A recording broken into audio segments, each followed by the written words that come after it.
ভারী বর্ষণ ও পাহাড়ি ঢলে তলিয়ে গেছে রাঙামাটির বাঘাইছড়ি। বন্যার পানিতে ডুবে দুজনের মৃত্যু হয়েছে। এদিকে খাগড়াছড়িতে পরিস্থিতি কিছুটা উন্নতি হলেও এখনও জেলা সদর, দীঘিনালা ও মহালছড়িতে ৬,০০০ পরিবার পানিবন্দী। প্রবল বর্ষণ ও পাহাড়ি ঢলে চট্টগ্রামের বিভিন্ন উপজেলায় বন্যা দেখা দিয়েছে। সবচেয়ে বেশি ক্ষতিগ্রস্ত সাতকানিয়া, বাঁশখালী, লোহাগড়া, চান্দনাইশ উপজেলা। টানা কয়েকদিনের ভারী বর্ষণ ও উজান থেকে নেমে আসা পাহাড়ি ঢলে ভয়াবহ রূপ নিয়েছে হবিগঞ্জের খোয়াই নদী। প্রতিনিধিদের তথ্য ও ছবিতে দেখুন ডেস্ক রিপোর্ট। একদিকে বাঘাইছড়ি শহরে পাহাড় ধসের আতঙ্ক, পাশাপাশি বাঘাইছড়ি ও বড়কল উপজেলার পুরো নিম্নাঞ্চল প্লাবিত। আশ্রয়হীন হয়ে পড়েছে বাঘাইছড়ির প্রায় 10,000-এর বেশি মানুষ। তারা আশ্রয় নিয়েছে বাড়ির ছাদ, বিভিন্ন স্কুল সহ নানা উঁচু জায়গায়। পুরো উপজেলায় চলছে খাবার পানির সংকট। এদিকে বন্যার পানিতে জেলা সদরের মগবানে ও বিলাইছড়িতে দুজনের মৃত্যু হয়েছে। দুর্গত মানুষকে ত্রাণ সহায়তা পৌঁছে দিচ্ছে প্রশাসন।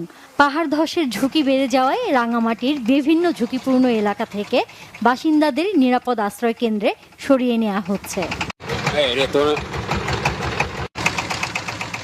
খাগড়াছড়িতে পরিস্থিতির কিছুটা উন্নতি হলেও এখনও জেলা সদর, দীঘিনালা ও মহালছড়িতে ৬,০০০ পরিবার পানিবন্দী।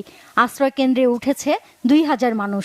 সেনাবাহিনীর সহযোগিতায় সাজেকে আটকা পড়া পর্যটকদের পর্যায়ক্রমে নিরাপদ গন্তব্যে পৌঁছে দেওয়া হচ্ছে। দুর্গত এলাকায় জেলা প্রশাসন, সেনাবাহিনী, বিজিবির ত্রাণ ও রান্না করা খাবার বিতরণ করা হচ্ছে।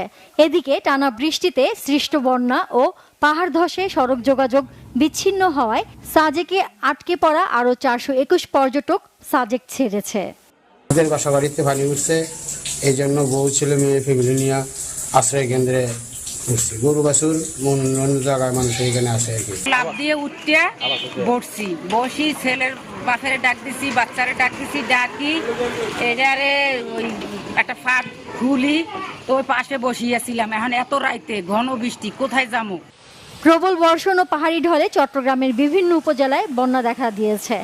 সবচেয়ে বেশি ক্ষতিগ্রস্ত হয়েছে সাতকানিয়া, বাঁশখালী, লোহাগাড়া, চন্দনাইশ উপজেলা।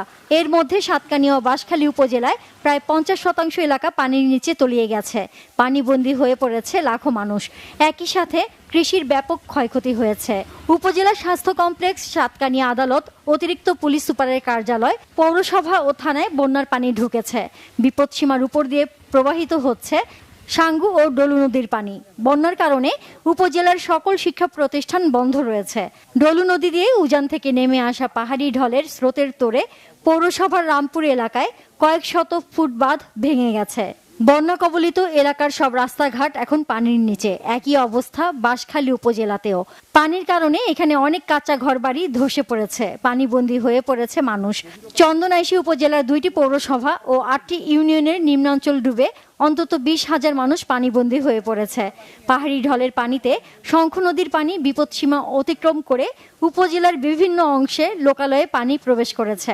দুর্যোগ মোকাবেলায় জেলা প্রশাসনের অধীন সব কর্মকর্তা কর্মচারীর সাপ্তাহিক ছুটি সহ সব ধরনের ছুটি বাতিল করা হয়েছে। অন্যদিকে খোয়াই নদীর বাঁধ ভেঙে হবিগঞ্জ সদরের অন্তত 10 গ্রাম প্লাবিত। নিরাপদ স্থানে ছুটছে মানুষ। সিলেট বিভাগে টানা কয়েকদিনের ভারী বর্ষণ ও উজান থেকে নেমে আসা পাহাড়ি ঢলে ভয়াবহ রূপ নিয়েছে খোয়াই নদী। হবিগঞ্জ সদর উপজেলার লস্করপুরের কালীগঞ্জ এলাকায় খোয়াই নদীর প্রতিরক্ষা বাঁধ ভেঙে লোকালয়ে বন্যার পানি ঢুকেছে। এতে অন্তত 10টি গ্রাম প্লাবিত হয়েছে। পানির প্রবল স্রোতে নিম্নাঞ্চলের বসতবাড়ি, রাস্তাঘাট ও ফসলি জমি তলিয়ে গেছে। হঠাৎ পানি ঢুকে পড়ায় চরম দুর্ভোগে পড়েছেন হাজারো মানুষ। স্থানীয়রা জানায়, বৃহস্পতিবার রাত 9টায় বাঁধের একটি অংশ ভেঙে যাওয়ার পর অল্প সময়ের মধ্যেই বন্যার পানি আশপাশের গ্রামগুলোতে ছড়িয়ে পড়ে। নিরাপদ স্থানে সরে যাচ্ছে মানুষ। এরই মধ্যে প্রশাসনের ঊর্ধ্বতন কর্মকর্তারা দুর্গত এলাকা পরিদর্শন করেছেন। পরে স্থানীয় একটি মাদ্রাসা থেকে মাইকিং করে প্লাবিত এলাকার বাসিন্দাদের দ্রুত আশ্রয় কেন্দ্র ও নিরাপদ স্থানে চলে যাওয়ার আহ্বান জানানো হয়। বন্যা পরিস্থিতি সার্বক্ষণিক পর্যবেক্ষণ করা হচ্ছে এবং প্রয়োজনীয় ত্রাণ ও উদ্ধার কার্যক্রমের প্রস্তুতির কথা জানিয়েছে প্রশাসন। যাদের বাড়িঘর ইতিমধ্যে প্লাবিত হয়ে গেছে তাদেরকে উদ্ধার করার জন্য ফায়ার সার্ভিস এবং জেলা প্রশাসনের সহযোগিতা উদ্ধার কার্যক্রম ত্বরান্বিত করা হয়েছে। জনগণ যাতে উৎকণ্ঠিত না হয়, ভীত না হয়, আতঙ্কিত না হয় সেই জন্য আমরা জেলা প্রশাসনের পক্ষ থেকে মাইকিং করেছি। জেলা প্রশাসন তাদের সার্বিক সহযোগিতায় রয়েছে। Nazneen Akter, Bangla vision news desk.